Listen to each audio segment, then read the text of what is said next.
Afternoon, everyone. I'm Rob Leyland. I'm a Senior Customer Success Manager here at EcoPortal. I work with a number of our retail customers. Very pleased to have you with us. And today's topic is violence and aggressive behaviour in the workplace. Unfortunately, as you all know, we've seen an undeniable increase in dangerous behaviour towards our people in retail settings recently. It's become a very major contributing factor to psychological harm in the workplace, and is something that employees are looking forward to, are looking for solutions and tactics to help reduce the impact on their people. So on to the real stars of the show today. We have Michelle Cooper, first off, who is General Manager of Health and Safety for the Warehouse Group. And Michelle has prior experience in manufacturing, mining, construction, and retail. She's led successful safety transformations at leading retail organizations and specializes in operations management, cultural development, and safety management systems. Fantastic to have you with us. Thank you, Michelle. And also Joe Vandenberg, who is Head of Safety and Wellbeing at Foodstuffs North Island. Joe is a passionate leader with experience in risk management, business process improvement, and business partnering across multiple industries. She enjoys the challenge of implementing safety and wellbeing cultural change. Great to have you with us. Thank you very much, Joe. We're delighted to have you here to share your approaches that you're taking in your organizations to do what you can to mitigate the risk and the impact of aggressive customer behavior. Both Michelle and Joe are based in New Zealand, but we know that there's very similar issues cropping up in Australia. And we're confident that that lots of the experience from Michelle and Joe and the points covered today will translate very smoothly over to our Australian participants here today. So thanks again for joining us, and over to you, Michelle and Joe. Thanks so much, Rob. It's always a delight to work with you guys at EcoPortal. And look, yes, it is a very important conversation. We realise that a number of our startups out there and are really struggling. It's fair to say that the world's gone a little bit mad, and we're on the receiving end of some of that retail environment. Look, we've got a few things to cover with you today. Joe and I are going to share some stats and stories. We're going to move on to look at some sort of structural and non-structural strategies to reduce aggressive behaviour. Here are key points around staff wellbeing, and then looking at some challenges going forward for us in the retail space and how we might be able to sort of work on those. So look, most of us are familiar with Aura as a service provider. They've been around for a number of years and have built a good for retailers to sort of track and communicate with police in matters of violent and aggressive behaviour.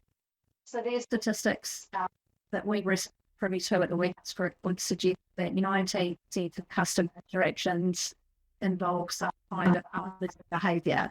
So I've not quite seen it like that until we were collating this information, but it's a fairly big stat that New Zealand should be somewhat concerned about.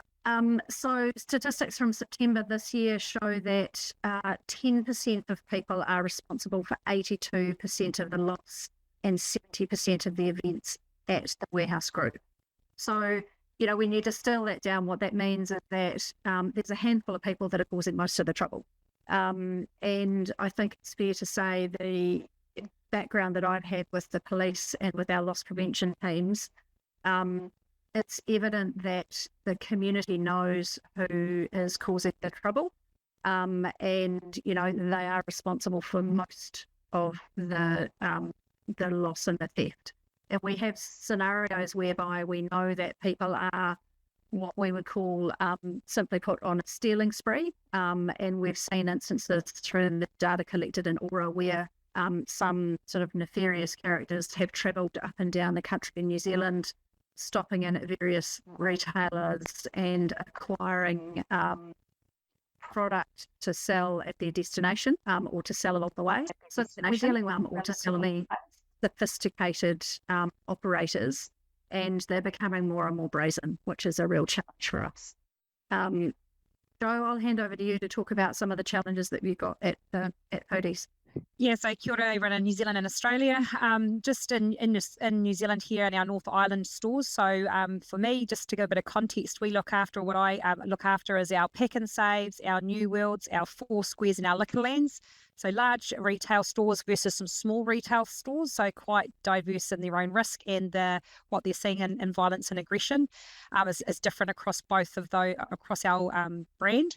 But we have definitely seen a massive increase. The stats speak for themselves. Our serious incidents in stores are up 246% since 2020. So it's significantly a lot. We know some of that was COVID related around some of the abuse and targeted at store staff. But we are seeing repeat offenders, same as what Michelle's covered off. There is so many repeats. So the same people doing the same kind of violence, theft, and as soon as you start to talk to someone around potential of shoplifting, they become quite aggressive. So it is a very real risk for us in both countries. It's just real, and the stats just speak for themselves. They are on the increase. It's not going away anytime soon.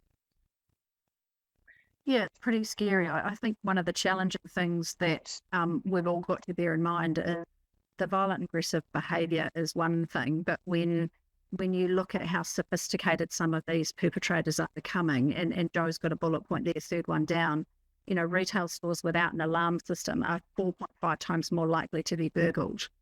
So that's an after hours activity. The concern that we have as employers and for our people is that if 1 in 10 or 19% of customer interactions ends in violent and aggressive event, your staff are hyper vigilant because they're always on edge. Is it this person? Is it the next person? Is it the next customer?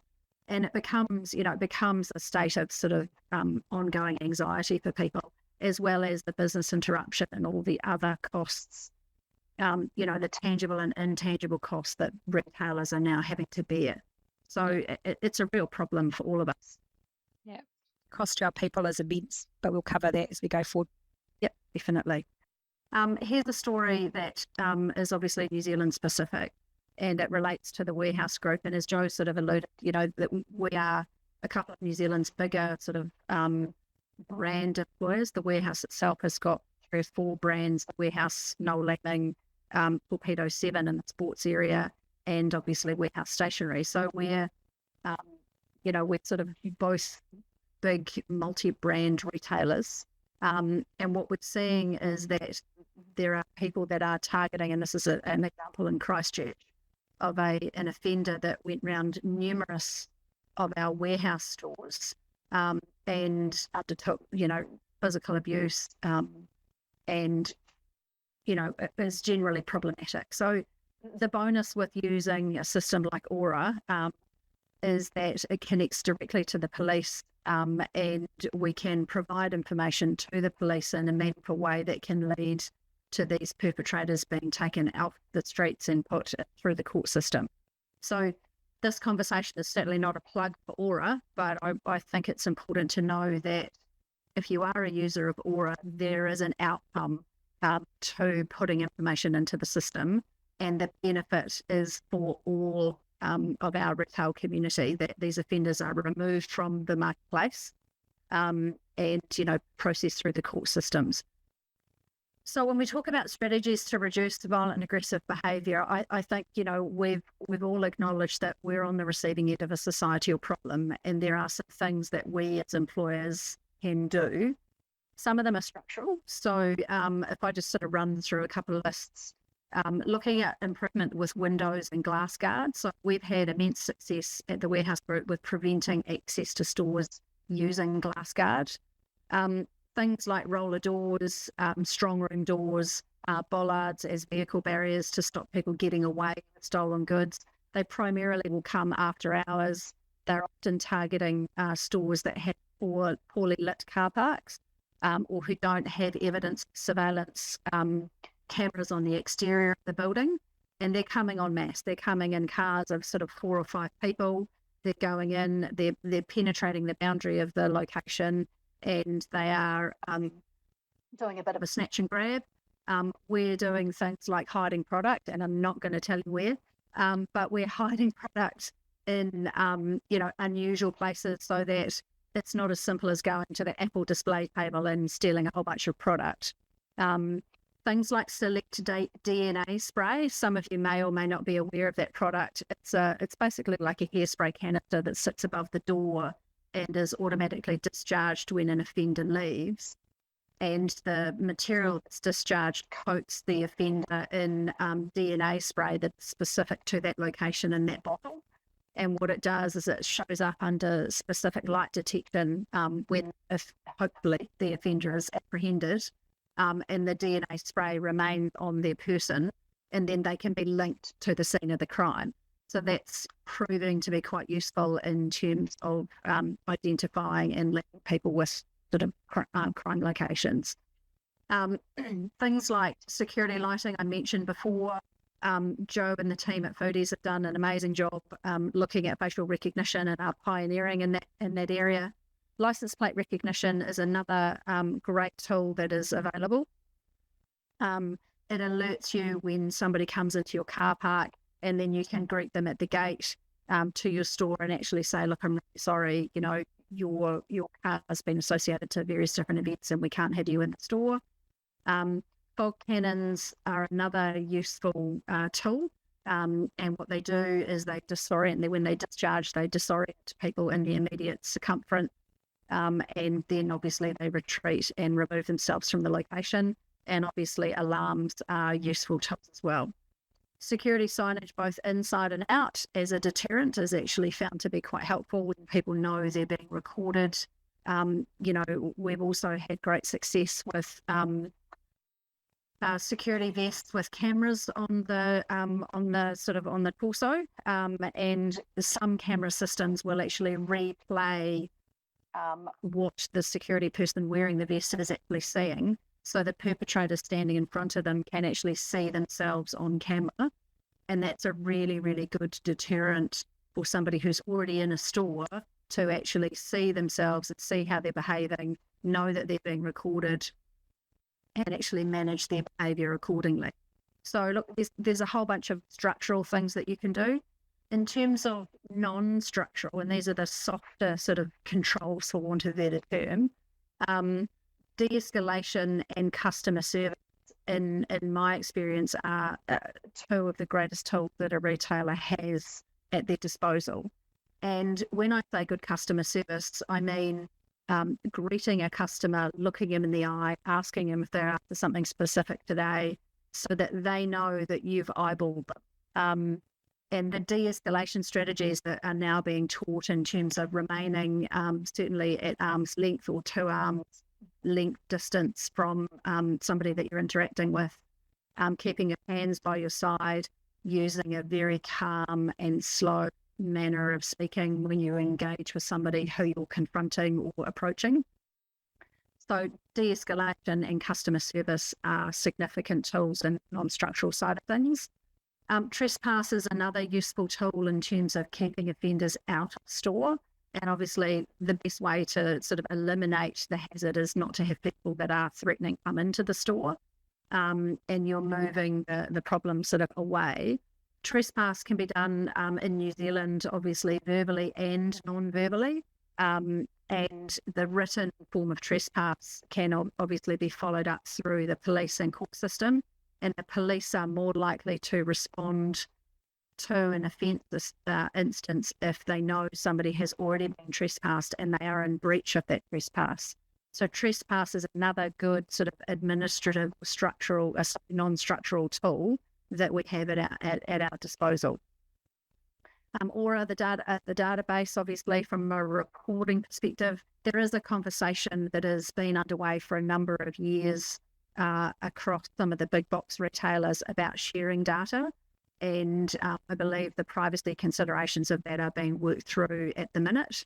The benefit with that, and some employers are developing what I would call informal networks, so that, if, for example, somebody comes into a warehouse store in Hamilton, they will alert team members down the road at the Noel Leeming store that this particular offender is wearing XYZ disguise today and they're driving ABC license plate vehicle.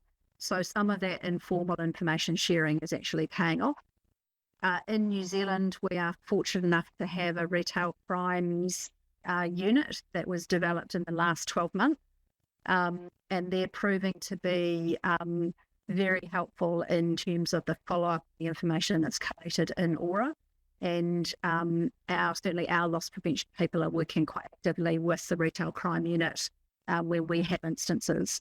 And look, please don't think that we've got this handled at the warehouse group, because we are having burglaries and ram raids and all sorts of things every day, if not every week. The pleasing thing from our perspective is that we have put a number, if not most of these interventions in place, and we use them collectively. And what we have seen in the last month is that none of our people have been injured in interactions with perpetrators, for want of a better term. So it's our belief that, whilst we're losing some stock, we're losing less stock, but we're also keeping our people safer by using a combination of all of these things. So things like static guards are really, really helpful, but obviously they have to be trained in the appropriate de-escalation and confrontation techniques. Mystery shoppers, they're always a great resource, and obviously having skilled and onto it loss prevention team members in your business is really, really helpful. So there's a number of strategies, and as I said, it's a combination of those that brings success. Jo, did you have anything to add? I imagine Foodies has got similar sort of activities underway. Yeah, no, we're exactly the same, Michelle. So, I mean, like as Michelle's covered, layered security efforts are needed. There's no silver one thing will make everything amazing, and we're in the same boat. We don't have it sussed. We're just trying our very best to make sure we're protecting our people as best we can, and using some or all of these at different times and for different stores is the process we're using. The only other thing I'd add in is around your signage. It does make a difference having some of the signage up to let people know that they are being watched, especially if you've got CCTV camera, footage going. You need to make sure you've got your privacy stuff covered. We've been doing a lot of work with the Privacy Commission in New Zealand, and I know that Australia has the same kind of things, having worked across Australia as well with the privacy rules. Really important about having good stuff signage out there if we're collecting people's facial, people's personal information. Facial recognition is a big piece for us, a big piece of work. It's taken a long time for us to get that off the ground with the privacy impact assessments, trying to get the Privacy Commission to support it, shall we say. They're very interested in our trial. I wouldn't say we've got full support, but we have got a trial about to go underway as just another control to support our people and make our people feel safer, that they can come to work and do their job, and that they're picking up when there might be the potential for someone to come in store. So that's kicked off before, and that we can then start the conversation early before something happens. So it'll be a very interesting place to report back on as we start to see if that helps us reduce some of the violence in store that we're seeing. The only other thing around strategy is around that training piece for our people. It's again an administrative control, but really important around our staff feeling supported, that they've got some skills about how to have a conversation with the person, how to start that conversation if someone's starting to kick off, how do you de-escalate that the conversation. Really important. Team members, situational awareness stuff I'm sure you'll all know, but it's so important. They finish their shift. Sometimes it's at night time, it's dark, they're walking to their cars that are parked the furthest away from a shop, from where they work, and there's all sorts of people around that want to, that want to get back into store, or have got a bone to pick with someone who's been in store. So being aware of who's out there, who's around, not on their phones, not got headsets on, really important that staff are aware of that to get to their car safely and get home is a really important, and making sure that they're aware of those controls. So really being aware of what's going on around them is really important. So training, whilst it is an administrative control, still really important for our people to feel supported and to give them some tools to feel safe and how to deal a situation. in all our training, I'll put it out there now, all of our training is that your safety is paramount. Let the person have whatever they want, let them kick off, let them take, let them go. You don't want to be hurt. So if that's what it takes, let them go. We also have a rule that once they've left a store, don't go chasing them, don't go following them into the car park, don't raise that aggression. You've now lost the support of anybody around you. So, it sounds like common sense, I know, and I hate that word in safety, and it sounds like we should do that. But unfortunately, we see so many times people, naturally just going to go off and try and do their job and protect their company, but it really is not worth it. So we are really reinforcing that message around let it be, let it go, and your safety is paramount, and we want to protect you. And we'll talk about some strategies afterwards when things have gone wrong. But I think just to add that that piece of the training, don't think it's just another piece of training. It's really important for your teams to feel safe and supported about what to do when this is happening. Yeah, I think Jo's made a couple of really valid points around staff members and their safety as they come and go from work. The thing I suppose I'd like to double down and expand on is the concept of the flight-fight response that sort of takes hold with both parties when there's an interaction in store. So you've now got two people and let's call them team member and a perpetrator, or a customer, for want of a better term. But when they're in a heightened awareness state, people will have that natural flight, fight, freeze response. So, you've got two people, you've got possible scenarios that could play out in terms of somebody's going to fight and become aggressive, somebody's going to flight and run away. So it's important that any training that you look at covers this sort of physiological response, because I think it's a really important thing to understand when you're asked as an employee to interact with somebody who's becoming threatening. The other thing that Jo made a really valid point on, and I think the simple way to put it is red zone, green zone, is, if you stay within the bounds of your store or your building, that's the green zone. That's where you've got some support. That's where you've got some infrastructure. There's typically cameras. If you go outside into the car park, or God forbid you chase an offender down the street, that's a huge no-no. And I mean, I remember when I first started in retail, I used to get calls from little old ladies who would say, there's a chap in a such and such a uniform and he's chasing some thug down the street and you're 3 kilometres from the store. These poor people are on, typically on minimum wage. We don't expect anybody to put their life on the line for the sake of a job or for the sake of some product. So it's a really pivotal and significant shift for employers, because there has been a history that, it's product first, it's productivity first. The real shift in industry now is that let the product go, it's more about keeping people safe. So just want to address and call out those couple of things. The other thing that we're seeing happening in the industry is, as the likes of Foodies and the Warehouse and the other big box retailers, particularly in New Zealand, are getting better at their mitigation strategies and the structural and non-structural responses, what that's doing is it's driving criminal behaviour down to some of the smaller retailers. And we're seeing more scraps, more smash and grab incidents in smaller jewellers and smaller retailers. Jo referred to the incident with the dairy owner recently that sadly lost their life. We have I think there's an obligation on us as bigger employers, which is why Jo and I are doing this conversation, to share some of our learnings for smaller people that are have less resource at their fingertips, so that you can be better prepared to deal with this kind of scenario. So to wrap it up, is there is no one simple answer, and the best way to deal with violent aggressive behaviour is to have a combination of both structural and non-structural responses. And we're certainly happy to share our situational incident management training, and you're welcome to contact me afterwards, and I'm sure Jo's more than willing to share resources. It's about getting this information out there.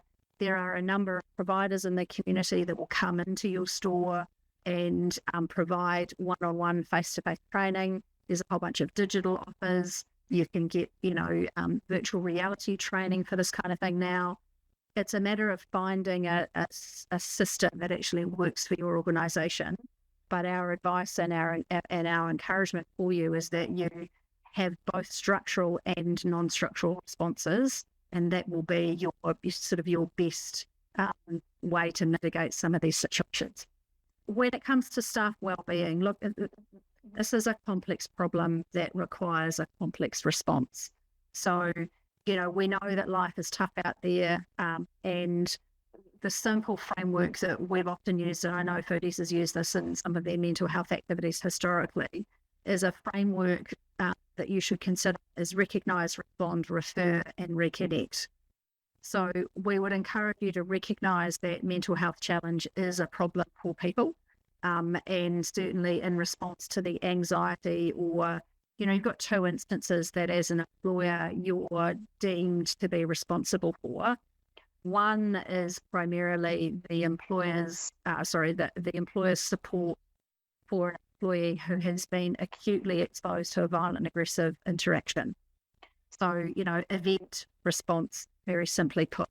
The other one that I alluded to in the beginning of the conversation is that the scenario whereby we know that there will be a number of unpleasant interactions for any number of your checkout or shop floor team members in any given day, and that then requires them to be hypervigilant and in a state of almost poised anxiety. So it's important that you recognise those two possible scenarios for your employees and start normalising or having the conversation about how difficult this is, and be demonstrative and open with them about the steps that you're willing to take to actually keep them safe.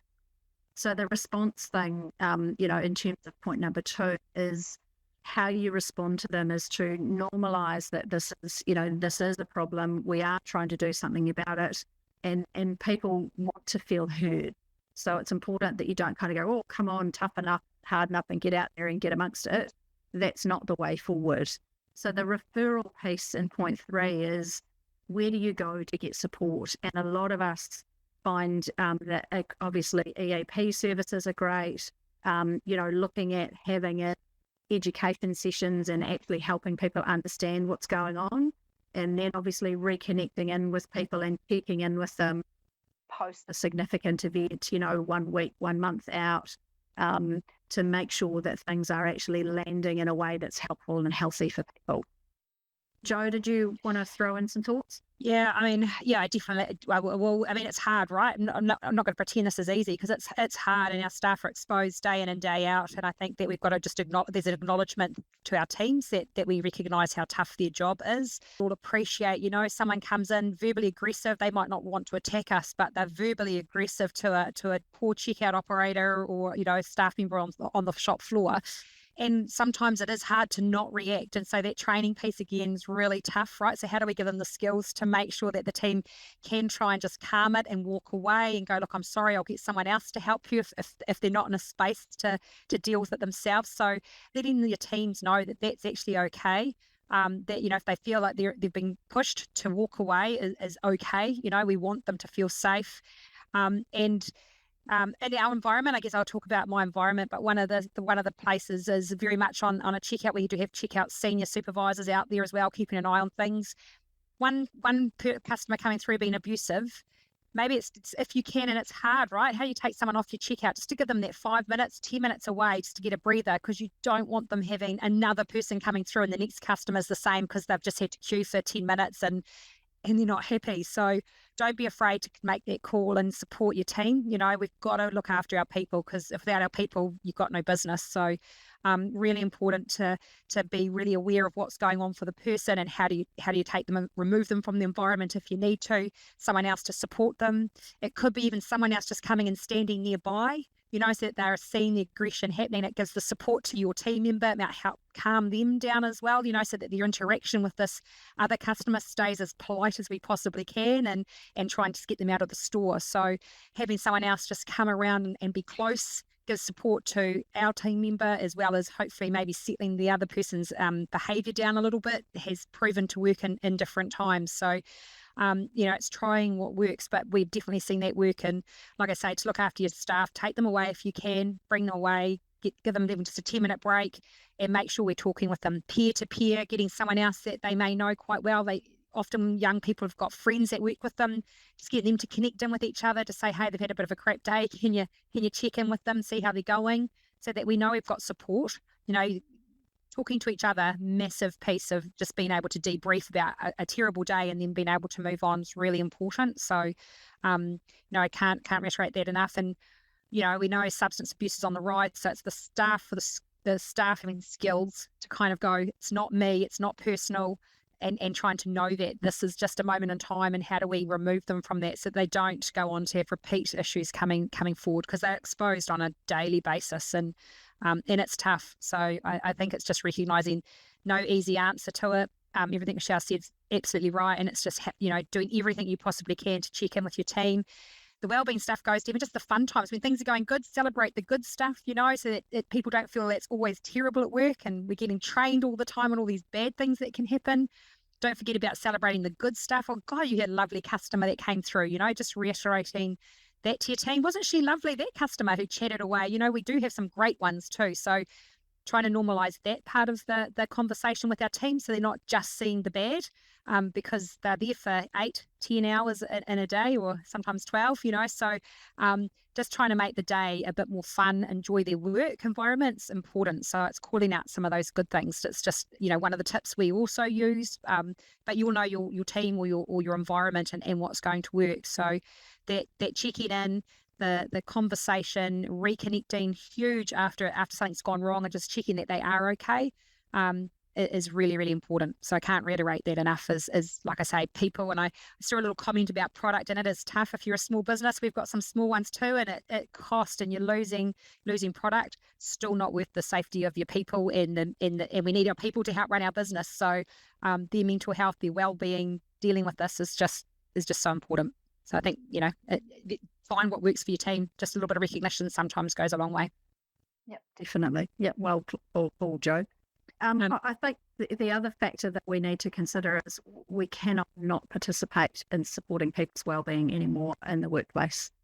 There are standards coming out about it in New Zealand. WorkSafe certainly has a focus on psychological safety. And I think I saw a comment from Cherie around, a worker's ability to be able to apply for HCC or psychological harm. So, there's a real acknowledgement and a shift in industry and the infrastructure around industry to put responsibility with employers to actually step into the space and support their team members. So, I think certainly my learning is that you just have to be real with people. Call it as you see it. If you have a good customer, that's a great call out. But if you have a shitty day, call it a shitty day. You can't afford to gloss over this anymore. And I think people view the real conversation versus people that are sort of ignoring the topic, and not willing to actually engage with them and own it as a challenge in the business. Because I think it's when your employees feel like you understand what they're dealing with, that's when they feel valued. So that's a big call out from an employer's perspective. Yep, keeping it real. Yeah, definitely. So in terms of challenges, look, I think, this is a complex problem, and it has requires complex and sort of multifaceted solutions. The changes in society are beyond employers to impact, but I think we're on the receiving end of them, which is a real challenge for us. In New Zealand, we're seeing an unprecedented amount of gun crime. We've made a bullet point there about police support. So the Retail Crimes Unit in New Zealand has made a significant impact. The thing to be aware of is in New Zealand, the police rate 111 calls on a 1 to 9 scale, is my last understanding. And retail crime and shoplifting theft rates at number 8 out of 9 on the scale.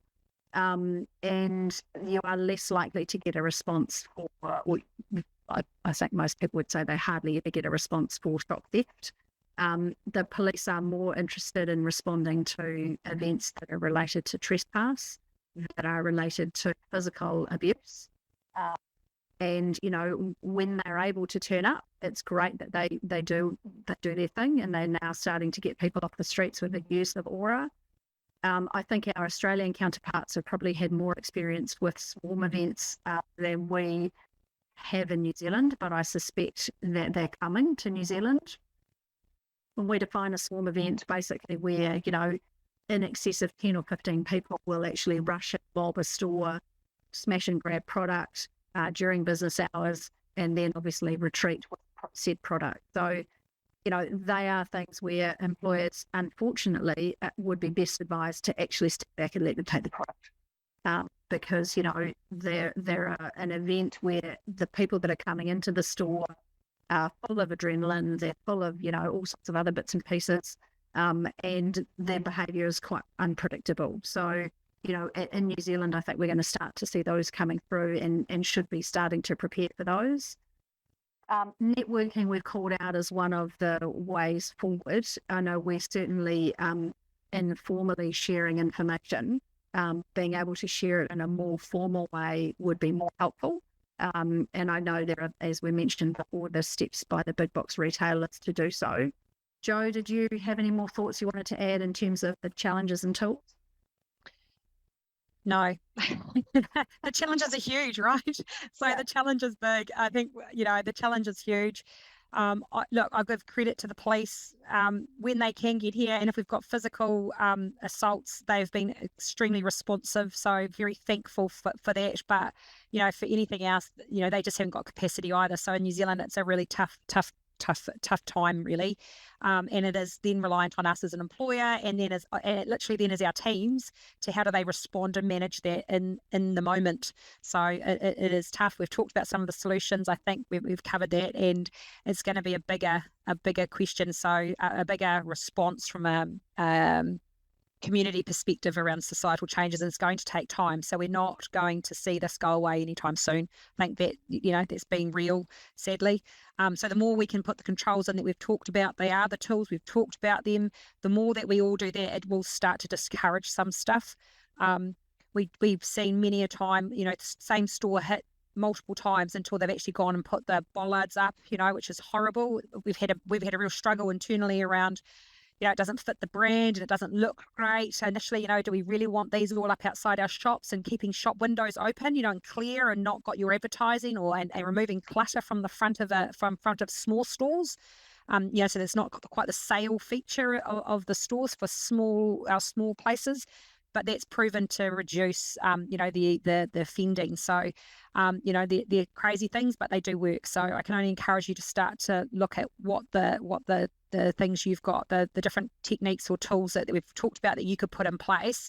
Because if we all do bits, it may start to slow it down, because we've all got controls in place, making it harder for crime to happen. So I think that's probably the big thing. If we can all start to work together, we hopefully may see a bit of a downturn, and then there's definitely our countrywide societal changes that are really needed.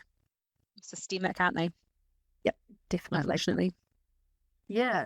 Look, that's probably it for Jo and I in terms of the presentation. Rob, did you want to help us sort of talk us through the question? Absolutely. We've had, in particular, something that people were interested in was, how do I choose a good provider for de-escalation training? So do you have any specific recommendations for New Zealand and Australia, and how do you choose a good provider? Any insights you can share on that? Look, without sort of, you know, touting various different companies, I think you just have to find one that fits your size and your culture. And some training is better than no training.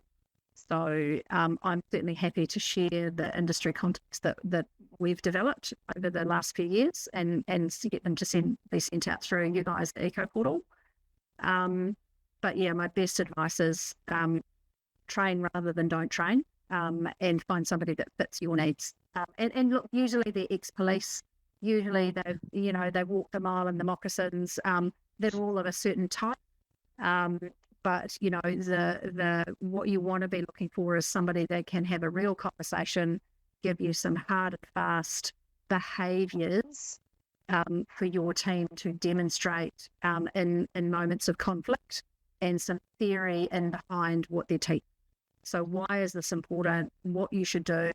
And, you know, they usually come up with a few acronyms to help people remember things by. So, you know, it doesn't have to be a day-long course. It can actually be some very, very simple, basic methodology that can form your training offer. Yeah. Brilliant.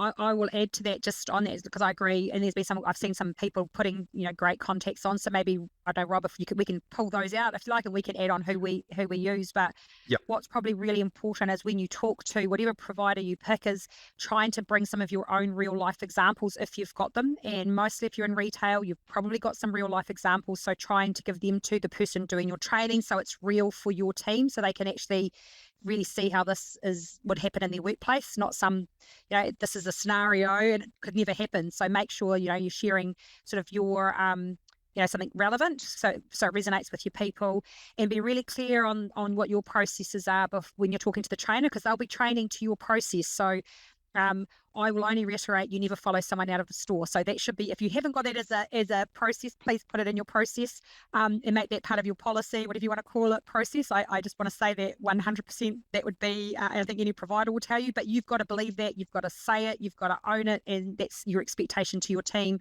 and make sure your training follows that. So you be clear on what your processes are, and that's what you're training to, you know, then make sure that that's what happens. Don't have it the trainer telling you what you should do, but you don't really do that anyway. So you do have to invest in talking with the trainer. It's just not off the shelf, and making it fit for you too. So, you know, they'll be generically the same, absolutely, but make sure it's just got that little, you know, that 20% that's relevant to you and your business, your environment. That's, you know, makes it, then you'll get better value for money.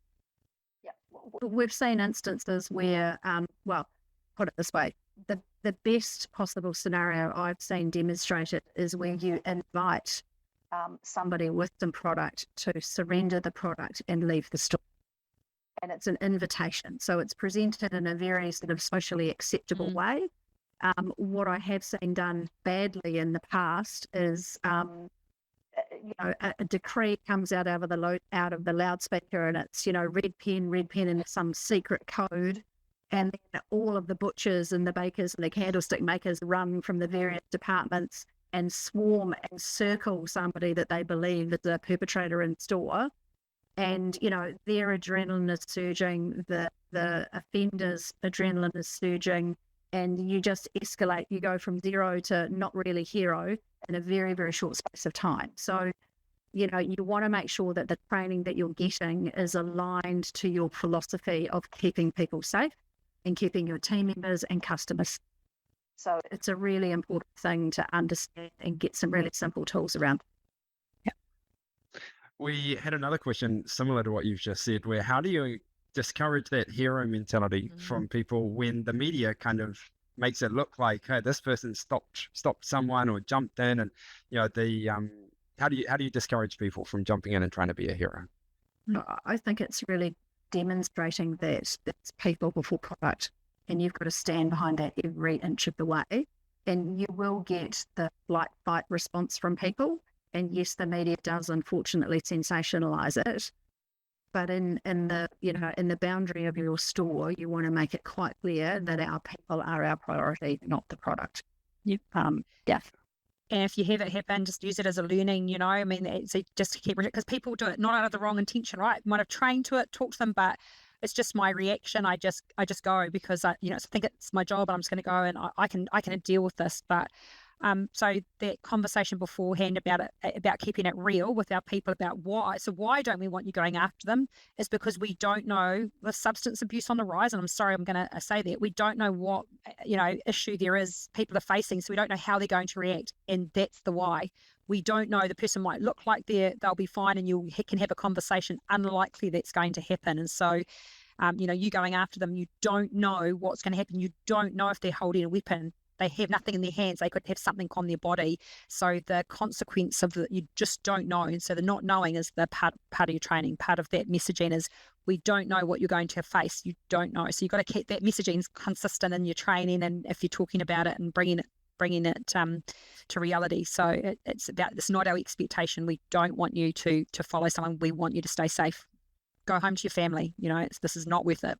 You know, love you that you love our business, love our brand, but it's not worth it. Great. Thank you. We had another question. Were your HSRs fully involved in developing the mitigation strategies, and how was this achieved? Joe, do you want to go to that one? So in stores, yes, our HSRs are involved in, so we have high level stuff from a company, from a co-op perspective. So for where I am, we've got the high level, who's the right trainer. So we put recommendations around who can do the training, so that we've done the investigation, and then they're tailored to our environment. So we've done that piece of work.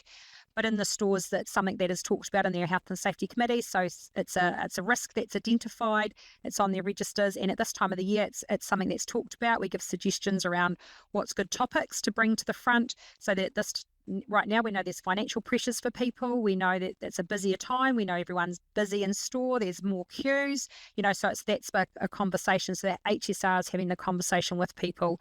And when something has happened in store, that they're looking at their risk and their risk control specific to their store. So I can't talk about a lot of the stuff's already been in place for a little while, but when we look at the bollards and, new stuff that's come in, fog cannons, staff have definitely talked about, because there's some concern about, is there any impact to their safety, was definitely one of the questions we've had from HSRs around, is there any safety risk of the fog going off if I've deployed it, what happens? So, there's been many, many conversations in that space from my end.